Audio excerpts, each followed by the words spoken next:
Los hermanos Lumière, Auguste y Louis, fueron dos inventores de nacionalidad francesa, nacidos en un pueblo de Lyon llamado Besançon, en 1862 y 1864 respectivamente. Estos trabajaron ayudando a su padre en un estudio fotográfico que abrió en 1870 en Lyon. Pero fue en 1894 cuando los hermanos se empezaron a interesar por la creación de imágenes en movimiento, cuando presenciaron por primera vez el kinetoscopio. Era una máquina capaz de reproducir imágenes en movimiento, y fue inventada en 1888 por Thomas Alva Edison y patentada en 1891. Los hermanos Lumière crearon el cinematógrafo inspirados por el kinetoscopio, pero esta era una máquina de visionado individual, era grande, pesada y poco manejable. En resumen, resultaba bastante incómoda. Los Lumière pensaron que podían mezclar esta idea del kinetoscopio con la linterna mágica, invento el cual permitía la proyección de películas, pero estas eran animaciones pintadas a mano. De la unión de estas dos ideas es como nació el cinematógrafo. El cinematógrafo se basa en una máquina que es capaz de grabar y proyectar de 16 a 18 imágenes seguidas por segundo, lo que popularmente se conoce como fotogramas por segundo. Esto para crear la ilusión de movimiento, mucho más fluido y natural que los primeros precursores de la fotografía en movimiento.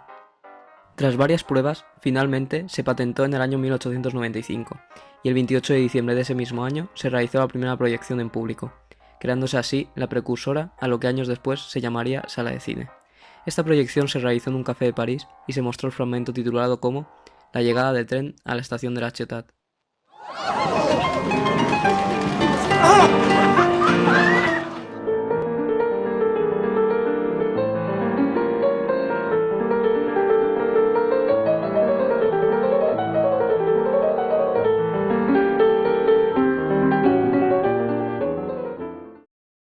Se piensa, o por lo menos yo lo pienso, que, porque lógicamente el invento es de 1895, el invento de los Lumière, aunque Edison estaba ahí también con sus cosas, que tuvo que aparecer antes algún cinematógrafo en la ciudad, porque en las ciudades de alrededor, sobre todo en Alicante, en 1896 ya habían proyecciones cinematográficas y luego en ciudades como Alcoy, Orihuela, también habían ya en el 97, creo que en el 98, con lo cual es raro que una ciudad como Elche, además una ciudad industrial, no apareciera algún fenómeno parecido. Lo que pasa es que el primer documento que se conserva en el archivo es el de un folleto de una sesión especial que hicieron los Gimeno en beneficio del asilo de la ciudad, ¿no? del hospital para los ancianos. Esa clase trabajadora que trabajaba mucho, porque la industria del calzado era una industria muy sacrificada, yo creo que de alguna manera permitió que tuvieran un modo de entretenimiento que entonces no podían alcanzar de otra manera. Había teatro, pero el cine era algo que llegaba mucho más rápido, ¿no? Y, por ejemplo, uno de los actores también que preferían que en Elche y en muchos sitios de Europa era el cómico Max Linder, porque era pues eso, divertido y al final la gente lo que buscaba de alguna manera era evadirse después de trabajar. Yo creo que en ese sentido sí que el cine en Elche, como en cualquier otro sitio, sí que caló muy fuerte en la población y sí que cambió muchos hábitos. O cambió o por lo menos instauró nuevos hábitos, porque el teatro no era para todo el mundo, solamente para aquellos que se lo pudieran permitir, y de alguna manera el cine digamos que extendió o universalizó de alguna manera el entretenimiento. Viendo la prensa y leyendo la prensa de la época, no hay anécdotas o curiosidades divertidas, ¿no? Digamos, pero sí que hay cosas que a ojos de ahora o con nuestra mirada del siglo XXI pues son curiosas, ¿no? Porque era cine mudo y durante los primeros años, incluso antes de que se incorporara la música, aquí habían como cuartetos que trabajaban en los teatros de Elche que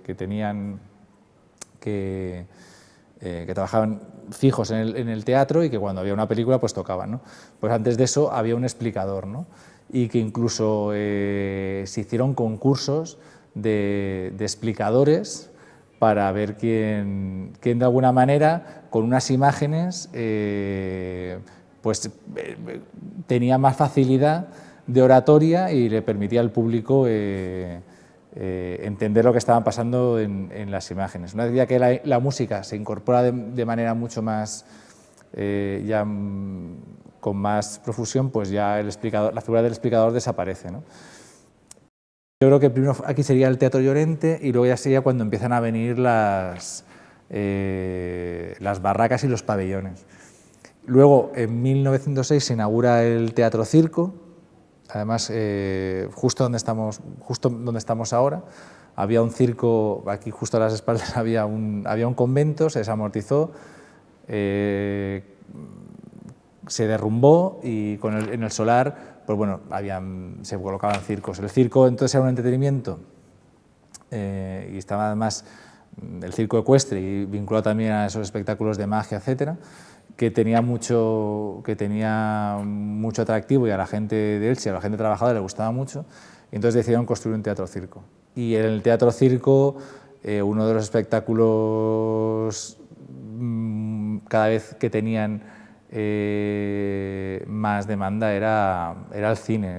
Al final todos los espectáculos ecuestres fueron decayendo y se quedó un poco el cine, también las obras de teatro, y sobre todo el cine en las primeras épocas estaba muy vinculado también o muy relacionado con las varietés y con el vodevil. Entonces había el número de cine y el número de, digamos, un poco musical y para entretener.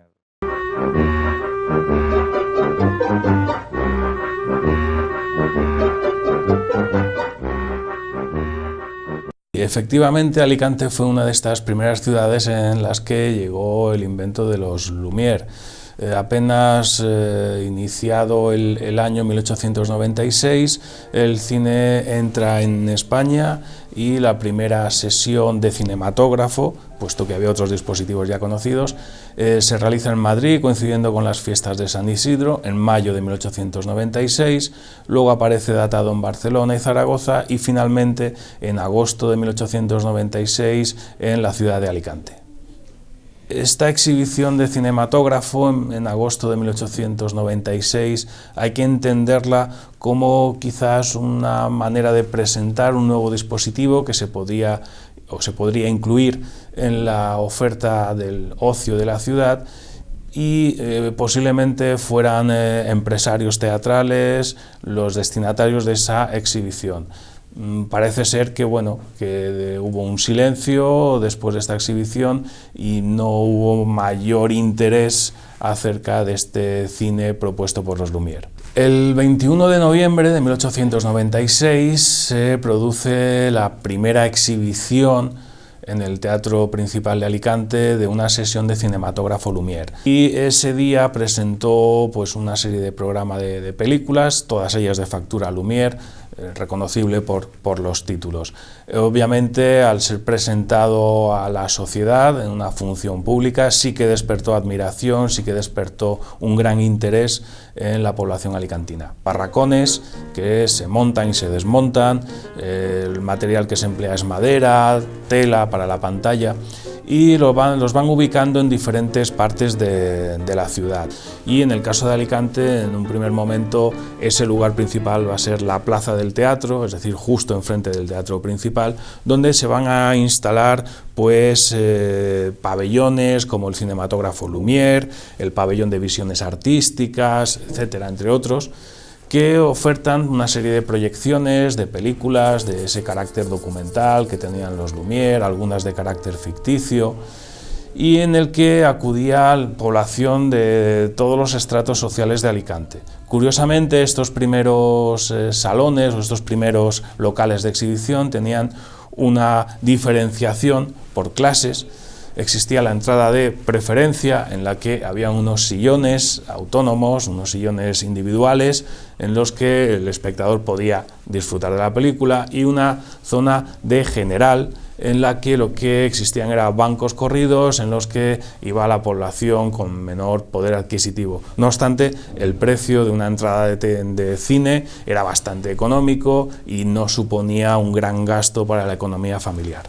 Bien, una vez llega el cine, una vez que tenemos los locales itinerantes, va a suceder un fenómeno muy interesante. Por un lado es la aceptación de las películas que se exhiben, que siguiendo el modelo Lumière, que es el que impera en estos primeros momentos, va a ofertar tanto películas de no ficción, es decir, vistas de ciudades, acontecimientos políticos, visitas de reyes, presidentes, maniobras militares, etc. En una ciudad que no llega a los 20.000 habitantes, en este principio del siglo XX, se llegan a encontrar casi 4 cines estables, junto a otros que son ocasionales, que van llegando durante determinados momentos del año. El rodaje que se data en la provincia de Alicante es de 1902, está realizado por Luis Rodes, un empresario de la Vega Baja, que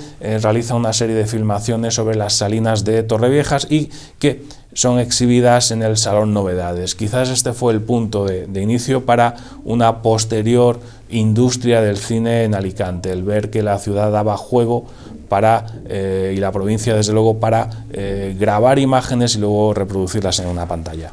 El cine en estos primeros tiempos va a despertar también algún tipo de recelo a la hora de las películas que se exhiben y qué influencia van a tener estas películas en el espectador, especialmente en los más pequeños, los niños. Esto lleva a que se ponga en marcha un plan para censurar las películas. Al mismo tiempo, en la prensa hay numerosos artículos que van criticando las películas por sus contenidos aparentemente inmorales, escenas muy explícitas de besos o encuentros amorosos van a ser censuradas, es decir, directamente se mete tijera y se corta esa escena. Por otro lado, aparece un tipo de censura política en la que se va a criticar toda aquella película que hable mal de España. A partir de 1905, 1906, cuando aparecen ya los primeros salones estables de cinematógrafo, el Salón Novedades, el Cine Sport, el Salón Moderno, el monumental Salón Moderno, reconvertido más adelante, el Salón España. La ubicación de estos cines va a estar más ceñida a una o dos calles en concreto, como es la Rambla de Méndez Núñez y la calle o la avenida Zorrilla y la calle Alfonso el Sabio. Se va a generar ahí un eje, una especie de triángulo del ocio, donde están estos nuevos cines que tienen un aspecto pues realmente espectacular, un aspecto cercanos a programas iconográficos de una arquitectura que podríamos considerar de palabras mayores. El cine va a proponer un nuevo lenguaje arquitectónico que tiene que impactar al ciudadano e invitarlo a entrar y ver las películas. Tras la llegada del cinematógrafo, los inicios del cine fueron lentos y muy experimentales. Todo el mundo quería innovar y hacer cosas nuevas. A medida que se experimentaba, iban surgiendo nuevos modos de cine.